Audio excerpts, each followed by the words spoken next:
Savez-vous que derrière l'histoire du sucre se cache l'histoire de l'esclavage? Pendant des siècles, la culture de la canne à sucre a nourri le trafic des esclaves. Plusieurs millions d'Africains ont été réduits en esclavage rien que pour la production du sucre. Christophe Colomb est arrivé sur l'île d'Hispaniola avec dans ses valises des plantes de canne à sucre et dès lors, l'île a été colonisée pour la canne à sucre, exploitant d'abord les populations indigènes, puis des millions d'Africains déportés et réduits en esclavage. Et si Haïti, au XVIIIe siècle, a été la colonie la plus prospère du monde, c'est à cause de la production du sucre. Aujourd'hui encore, dans les bâtés de la République dominicaine, des ouvriers haïtiens vivent dans des conditions de travail qui rappellent tristement la période esclavagiste. La réalisatrice Mathilde Damoiselle, dans son film « Le sucre pour la douceur et pour le pire », nous plonge au cœur de cette histoire qui ne cesse de se répéter. Nous sommes allés voir ce film à l'occasion de la grande première au Forum des images à Paris, où nous avons eu un entretien avec la réalisatrice. Vous allez voir que le sucre, ce produit très familier, a au fond un arrière-goût de sang. Dès qu'on commence à produire du sucre à grande échelle, l'esclavage est en jeu.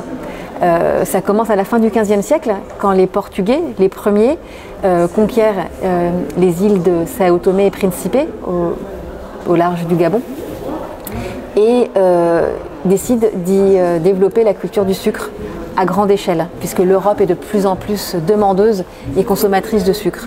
Et pour faire fonctionner les plantations, ils font appel à une main-d'œuvre en esclavage, qui est déportée de force dans les premières plantations de Sao Tomé et Principe. Et ça forme le modèle de la plantation qui va ensuite s'exporter de l'autre côté de l'Atlantique, au Brésil, dans les Caraïbes, aux États-Unis. La moitié, quasiment, de tous les hommes et femmes qui ont été déportés du continent africain en esclavage, de l'autre côté de l'Atlantique, l'ont été pour le sucre. Et après, c'est la coupe même, c'est les moulins, mais c'est aussi tout ce qui va avec. Les gens qui ont été employés, enfin, toujours en esclavage, mais employés dans les maisons, pour faire fonctionner toute la vie qui s'est mise en place dans ce monde colonial sucrier. Mais c'est absolument fondamental. C'est l'histoire du Brésil. Ouais, c'est l'histoire du Brésil. Un historien nous explique que plus de 4 millions d'hommes et femmes du continent africain ont été déportés au Brésil. Et ce que moi j'ai appris en faisant ce film, c'est qu'en 1493, donc un an après le premier voyage de Christophe Colomb, il retourne sur l'île d'Hispaniola, qu'il doit coloniser pour le compte des rois d'Espagne, et dans le coffre de ses bateaux, il a des plants de canne à sucre.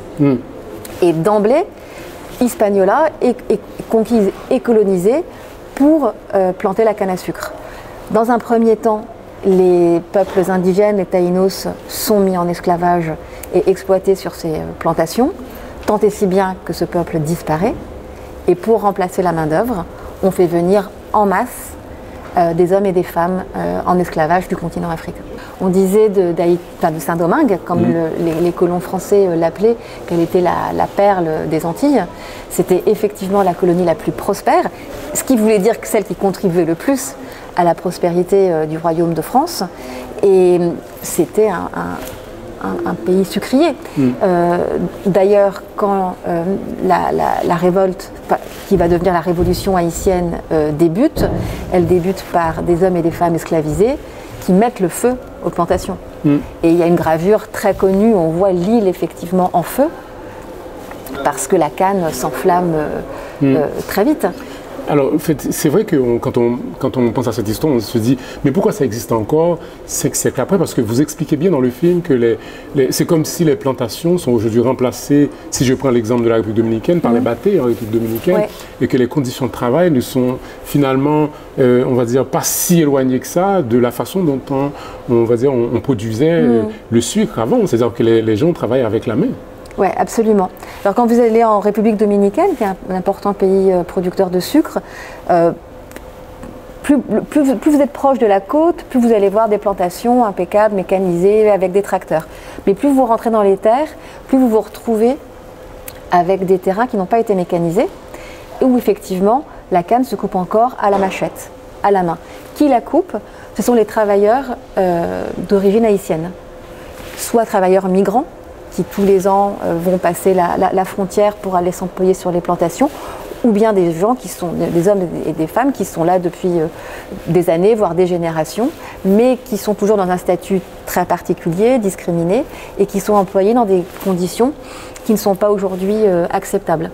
Donc ça, nous, on le documente dans le film en nous appuyant sur des investigations qui ont été faites par différents médias, par des ONG et même par le Congrès américain de la précédente administration.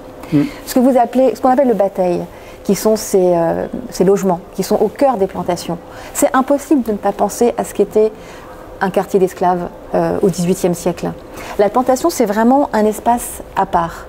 Et ces quartiers, ces logements, sont au cœur de la plantation, donc loin de la ville, loin de la route, loin des écoles, loin de tout ce qui pourrait faciliter l'accès aux droits. Les gens sont logés quelquefois, moi j'ai vu des pièces de 3 mètres sur 4 où étaient censés cohabiter 5 hommes, avec des petits matelas par terre, un seul point d'eau pour 300 personnes, un seul sanitaire. Maintenant, la compagnie qui les emploie s'est vantée d'avoir installé des panneaux solaires, mais c'est à peine de quoi faire pendre une petite ampoule. Si on n'est pas motorisé, on peut être à des heures de marche de la ville, d'un marché, d'une école, si on a des enfants. Ce ne sont pas des conditions de travail acceptables. Et par ailleurs, en République dominicaine, et vous le savez encore mieux que moi, les personnes d'origine haïtienne sont discriminées. Moi, ce que j'ai vu là-bas, et pourtant j'ai beaucoup voyagé, découvert beaucoup de sujets, mais j'ai jamais vu des conditions de travail pareilles. J'ai vu des hommes partir couper la canne avec des pantalons déchirés aux genoux, une simple casquette avec un petit voile pour se protéger du soleil, obligés de boire de l'eau dans les mêmes tanks à eau que les animaux, les bœufs qui sont utilisés pour tracter la canne, avec des machettes énormes. Or, c'est le métier le plus difficile qui soit de couper la canne. Ça demande une force physique énorme. Vous pouvez être coupé par la canne elle-même. Il faut abattre des hectares et des hectares de canne à sucre. Et vous utilisez des machettes qui sont des outils extrêmement dangereux. J'ai vu des hommes y aller même sans gants, sans protection pour les genoux, pour les jambes, dans un état de dénuement complet.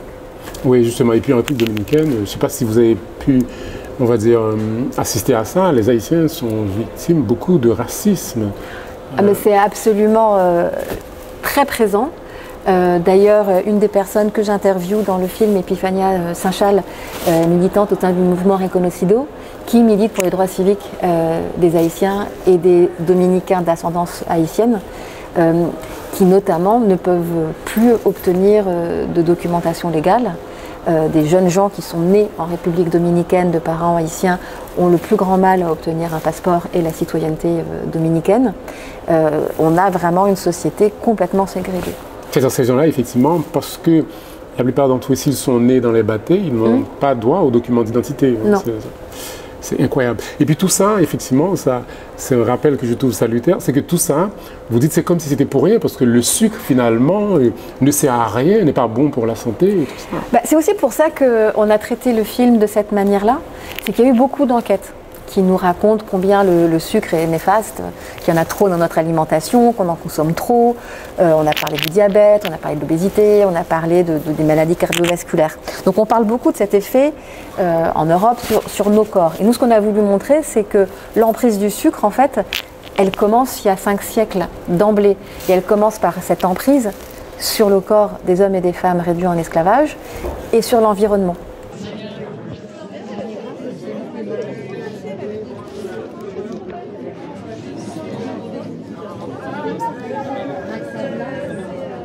Donc c'est scandaleux, malgré toutes nos victoires, qu'on soit encore en train de nous engager à couper de la canne. Donc on demande que ça change. Le film ne nous pousse pas à changer cet état d'autre. Le film nous souligne cette difficulté-là, mais on devrait nous-mêmes s'armer pour changer l'ordre de ce sucre-là, que ce ne soit pas un sucre amer tout le temps. Alors, j'ai trouvé que le documentaire de Mathilde Damoiselle était vraiment très très intéressant parce qu'elle refait le panorama donc, de l'histoire du sucre. Et j'avais lu le livre de James Baldwin, je ne sais pas si vous le connaissez, qui s'appelle Histoire du sucre, Histoire du monde, qui m'avait déjà beaucoup intéressé. Et là, de voir encore ce documentaire-là, ça fait encore plus prendre conscience donc des méfaits de ce produit qui a totalement été inventé, créé pour satisfaire une certaine partie de la population et qui maintenant donc, est présent partout dans le monde et qui nous empoisonne, qui est dangereux. Par rapport à l'esclavage, ça montre les mécanismes qui ont été mis en place pour utiliser cette main-d'œuvre servile et gratuite pour pouvoir vraiment créer du sucre. Donc, oui, en tant que Guadeloupéenne, ça me touche encore plus, évidemment. Alors, c'était un film réellement poignant et qui m'a bouleversé au plus profond. Et sachant que ça existe encore, il y a 20 ans de cela, j'avais vu une exposition de Céline Anaya qui s'appelait « Esclaves au paradis » et qui traitait déjà du même sujet. Aujourd'hui, je viens ici et je vois que la situation n'a pas changé pour les Haïtiens dans les batailles en République dominicaine. Et moi, ça m'a totalement bouleversé et j'ai qu'un vœu, c'est que ça change un jour. C'est yon misère, yon douleur, yon tracas, c'est yon